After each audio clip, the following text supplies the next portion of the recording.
बिस्मिल्लाहिर्रहमानिर्रहीम। अस्सलाम वालेकुम जी।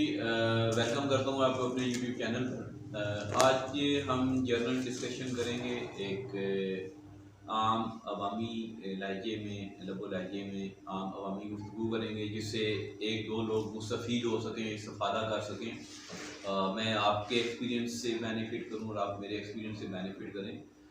वाक़या कुछ यूँ है कि कुछ अर्सा पहले F11 इस्लामाबाद की एक मस्जिद में मैं नमाज़ जुमा पढ़ने गया, तो वहाँ पर एक अहले सुन्ना की तकरीबन तमाम किताबों में एक वाक़या मरकूम है जिसमें खलीफा अव्वल सिद्दीक़ अकबर रज़ी अल्लाह तआला की जब वफ़ात हो जाती है तो रोज़ा रसूल के दरवाज़े खुलते हैं और अंदर से आवाज़ आती है कि हबीब को हबीब से मिला दो। तो ये सारा एक एक काफ़ी डिटेल्ड एक नरेशन है जिसका मैं क्रक्स बता रहा हूँ कि ये सारे अमल में ये फ़ैसला हो रहा होता है कि इस खलीफा को कहाँ दफनाया जाए, जन्नतुल बकी में दफनाया जाए या कि नबी करीम सल्लल्लाहु अलैहि वसल्लम के पहलू में दफनाया जाए। तो वहाँ पे जो इमाम मस्जिद है उनसे मेरी काफ़ी मुनासिब सलाम का भी हो चुकी थी।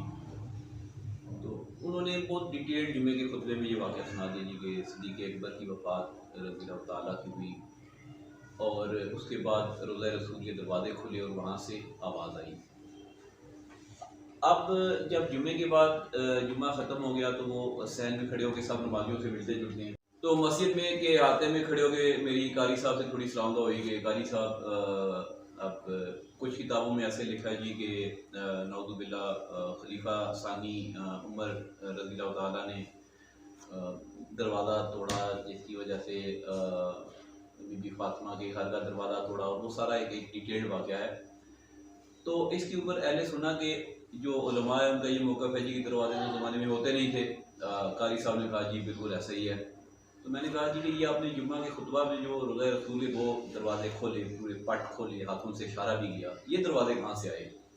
तो उस पर उन्होंने मतलब मुस्कुराए और मेरा हाथ पकड़ा और एक साइड पे हो गए कि ये अभी लोग मिलने जुलने वाले आ रहे हैं तो हम इस पर फिर कभी बात करेंगे। ये काफ़ी मतलब देर की गुफ्तगू है जो कि मैं आपको मुख्तसरन बयान कर रहा हूँ। कहने का मकसद ये है कि जब हमें अपनी आल औलाद के लिए सही तालीम नहीं मिल रही होती, एक स्कूल से, एक टीचर से, एक ट्यूटर से तसल्ली नहीं हो रही होती, हम क्या करते हैं, हम दूसरे स्कूल की तरफ जाते हैं। हम किसी एजुकेशन कंसल्टेंट के पास जाएंगे, हम साइकेट्रिस्ट को भी कंसल्ट करेंगे। We will go after the every possible available solution कि मेरा बच्चा सही तालीम मतलब उसकी रगबत नहीं है या वो सीख नहीं पा रहा। लाइकवाइज सेहत के मसाइल हैं तो एक अस्पताल से लेके गली मोहल्ले के डॉक्टर तक सबसे मशवरा कर लेंगे, सेकंड ओपिनियन, थर्ड ओपिनियन। इसी तरह से खाने पीने के मामलात हैं तो हम एक्सपेरिमेंट्स करते रहेंगे, ये सही बता रहा है, ये सही बना रहा है, ये सही पका रहा है। लेकिन जब ये सारे मामलात आते हैं मज़हब की तरफ तो वहाँ पे हम लोग खामोश हो जाते हैं।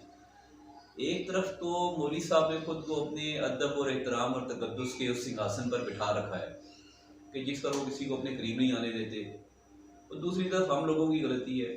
फ़लाँ रिवायत में आया, फ़लाँ किताब में आया, आज तक किसी ने ये जुर्रत करने की कोशिश नहीं की कि मौलवी साहब ये फ़लाँ फ़लाँ के साथ कोई किताब का हवाला दे दें हमारी तसल्ली के लिए, हमारे पढ़ने के लिए।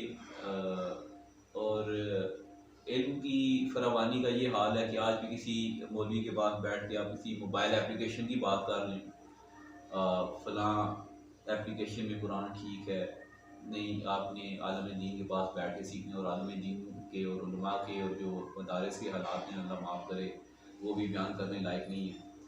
तो ये एक आम फहम दीन मैं पहले भी किसी वीडियो में कह चुका हूँ कि उतनी ही ज़रूरी चीज़ है, that much essential part of our routine life, जितना कि हमारे लिए सांस लेना, हमारे लिए खाना पीना, इस सोसाइटी में जीना मरना, इस बिल्कुल रोज़मर्रा के मामलात की तरफ ही एक ज़रूरी चीज़ है।